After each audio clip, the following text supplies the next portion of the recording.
जरा सोचो 1940 से एक फाइटर पायलट अपने प्लेन के साथ हमारी आज की दुनिया में पहुंच जाए, कितनी अलग लगेगी उसे ये दुनिया। कहानी की शुरुआत होती है मैरियन और उसके सौतेले बेटे एलाइजा से, जो ओहायो शहर के जंगल से होते हुए एलाइजा की बुआ के घर जा रहे थे। हाल ही में एलाइजा के पिता की मौत हो गई थी, जिससे वह बेहद उदास रहता था। मैरियन ने बताया कि बुआ के शहर में एक सुंदर सा जू भी है, लेकिन एलाइजा अपने पिता के बिना कहीं नहीं जाना चाहता था। तभी अचानक बातों बातों में मैरियन गाड़ी मोड़ना भूल गई। जैसे ही उसने रिवर्स करके गाड़ी घुमाई तो अचानक जोरदार आवाज के साथ गाड़ी का शीशा चकनाचूर हो गया। उसी पल वर्ल्ड वॉर का एक फाइटर प्लेन अचानक तेजी से उनके सर के पास से गुजरा और थोड़ी दूर जाकर क्रैश हो गया। एलाइजा और मैरियन तुरंत बाहर आए और मैरियन ने पुलिस को फोन लगाया। तभी एलाइजा ने देखा कि कॉकपिट में कोई इंसान था, तो मैरियन ने किसी तरह उस आदमी को बाहर निकाला। का नाम था थियोडोर कोल और वह कंट्रोल पैनल पर लगी तस्वीर को लेकर ही बाहर निकला।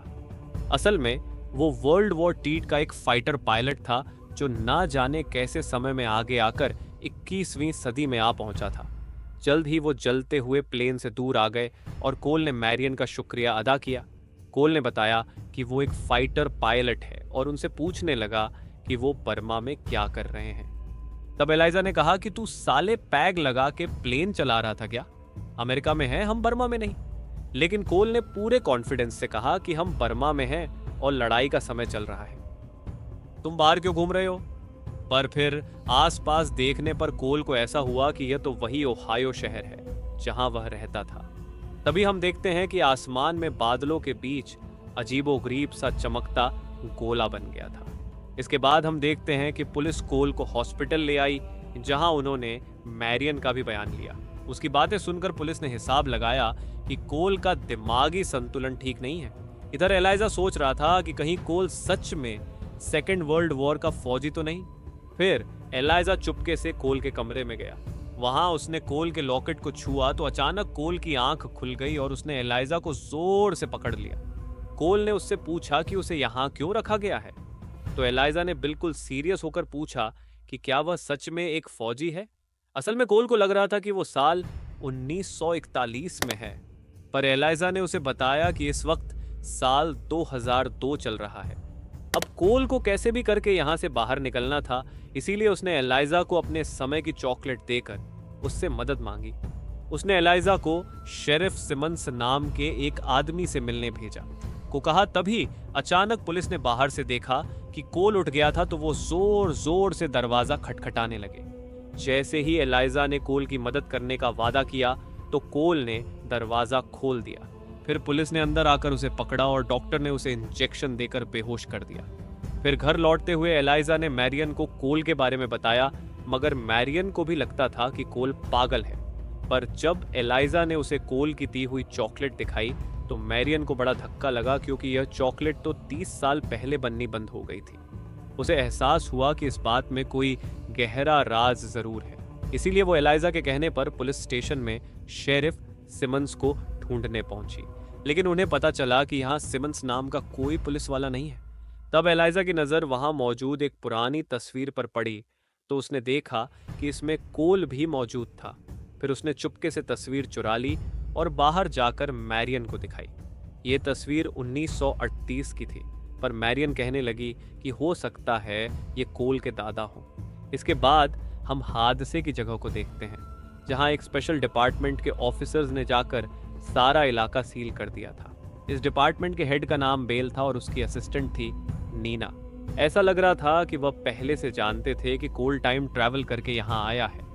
उन्होंने पूरी टीम लगाकर फाइटर प्लेन के सारे टूटे फूटे हिस्सों की तलाश शुरू कर दी। जल्द ही उस इलाके की जमीन हिलने लगी और बेल को एहसास हुआ कि उन्हें आसमान में मौजूद इस छेद के जरिए ही समय में आगे आई हुई सारी चीजें वापस भेजनी होंगी, वरना फिर बहुत बड़ी गड़बड़ हो जाएगी। फिर उसने अपनी टीम को फटाफट प्लेन ठीक करने का ऑर्डर दिया। इसके बाद उसने नीना को ऑर्डर दिया कि किसी भी हाल में कोल को जल्दी से जल्दी यहाँ लाओ, ताकि वह उसे उसके समय में वापस भेज सके। उधर हॉस्पिटल में कोल की आंख खुली तो उसने नीना और उसकी टीम को हॉस्पिटल में घुसते देखा। जैसे ही एक डॉक्टर उसे इंजेक्शन देने आया तो कोल ने उस पर हमला करके उसे बेहोश कर दिया और उसकी यूनिफॉर्म पहनकर बाहर आ गया। जब वह बाहर निकला तो उसे 21वीं सदी की आधुनिक दुनिया देखकर बहुत हैरानी हुई। तो उसने सोचा कि ये खुद से ही बातें क्यों कर रहे हैं। खैर, फिर वो एक मोटरसाइकिल लेकर वहां से भागने निकला। उधर मैरियन एक पेट्रोल पंप पर पहुंची तो एलाइजा ने यूं ही गाड़ी में मौजूद एक खत पढ़ लिया। पर उसे पढ़ते ही एलाइजा को धक्का लगा, क्योंकि उसमें लिखा था कि मैरियन एलाइजा को हमेशा हमेशा के लिए उसकी बुआ के यहाँ छोड़ने जा रही थी। पर उसने मैरियन से कुछ नहीं कहा। फिर जैसे ही वह सड़क पर पहुंचे तो अचानक मोटरसाइकिल पर आ रहा कोल उनकी गाड़ी से टकरा गया। उसे देखकर एलाइजा बहुत खुश हुआ और उसने अपनी चुराई हुई वह तस्वीर दिखाकर पूछा कि क्या यह तुम ही हो। कोल ने कहा कि यह मेरी ही तस्वीर है और साथ में शेरिफ सिमंस भी हैं। खैर, फिर मैरियन ने उससे पूछा कि वो इतनी जल्दी में कहाँ जा रहा है, जिस पर कोल ने जवाब दिया कि वो अपनी पत्नी पॉलिन से मिलने जा रहा था। तभी अचानक दूर से पुलिस सायरन की आवाज आई तो मैरियन कोल और एलाइजा को लेकर भाग निकली। फिर वो कोल के बताए हुए रास्ते पर चलते हुए उसके घर तक आ पहुंचे। घर में जाकर कोल ने पॉलिन को आवाज दी तो एक औरत बाहर आई। फिर उसने मैरियन और एलाइजा को वहां देखा तो उसने पूछा कि आप लोग कौन हो।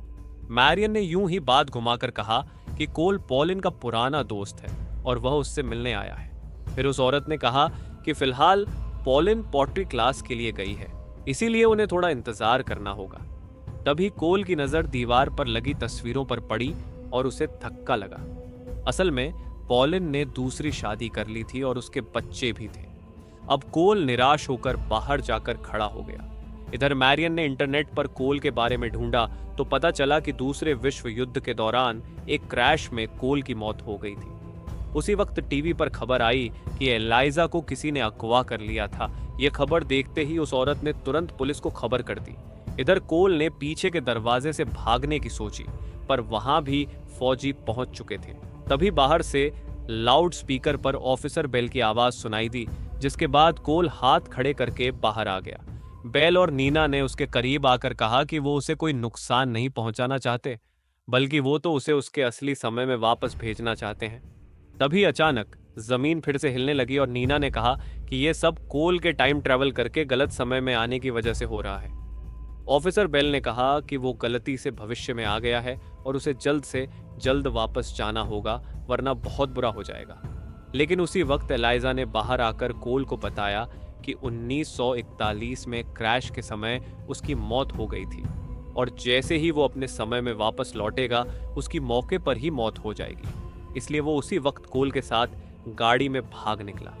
जल्द ही पुलिस भी उनके पीछे लग गई, लेकिन कोल इस शहर के पुराने रास्ते जानता था, इसीलिए वो एक सुनसान जंगली इलाके में आ पहुंचा।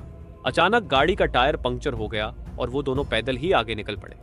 फिर वो एक नदी किनारे पहुंचे तो कोल ने बताया कि वर्ल्ड वॉर में जाने से पहले उसने और पॉलिन ने आखिरी बार यहीं डांस किया था। यहीं उसने पॉलिन को अपने प्यार की निशानी के तौर पर एक लॉकेट दिया था। फिर उसने एलाइजा से अपनी मौत का पूरा सच पूछा तो एलाइजा ने बताया कि वह क्रैश के बाद दुश्मन की कैद में मारा गया था। ये सुनकर कोल को लगा कि उसके यहाँ होने से बहुत गड़बड़ी हो रही है, इसीलिए चाहे जो भी हो उसे वापस जाना ही होगा और एलाइजा को उसके साथ नहीं, मैरियन के साथ होना चाहिए। मगर तब एलाइजा ने बताया कि मैरियन उसकी सौतेली माँ है और वो तो उसे हमेशा के लिए उसकी बुआ के पास छोड़ने जा रही है। एलाइजा ने कहा कि कोल और वो दोनों एक जैसे हैं, क्योंकि उनका इस दुनिया में कोई भी नहीं। पर फिर कोल कहने लगा कि देख भाई, मैं यहाँ पॉलिन के चक्कर में आया था, उसने दूसरी शादी कर ली, बच्चे कर लिए, अब मेरा क्या काम यहाँ पे। लेकिन तब एलाइजा ने कहा कि उसे कोल में अपने पिता की छवि दिखाई देती है। फिर उसने बताया कि उसके पिता भी एक फाइटर पायलट थे जो 1 साल पहले अफगानिस्तान में मारे गए।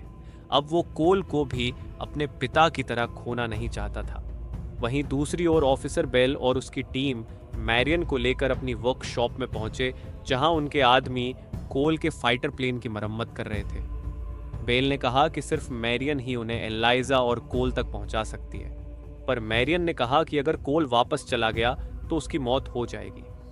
तब बेल उसे कंप्यूटर के पास ले गया और उसे अलग अलग इलाकों के नक्शे दिखाए, जहां पर लगातार भूकंप बढ़ते जा रहे थे। ये सब आसमान में खुले उस पोर्टल में से आई हुई चीजों के वापस ना जाने की वजह से हो रहा था। इसीलिए अब कोल को वापस भेजना बेहद जरूरी था, वरना 10 किलोमीटर के दायरे में सभी लोग मारे जाएंगे।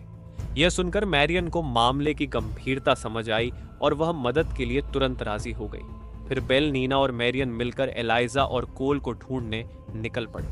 अब मैरियन ने उस पोर्टल के बारे में पूछा तो नीना ने बताया होने में बस कुछ ही समय बाकी है। उधर कोल और एलाइजा पुलिस सायरन से भागते हुए शहर आ पहुंचे थे।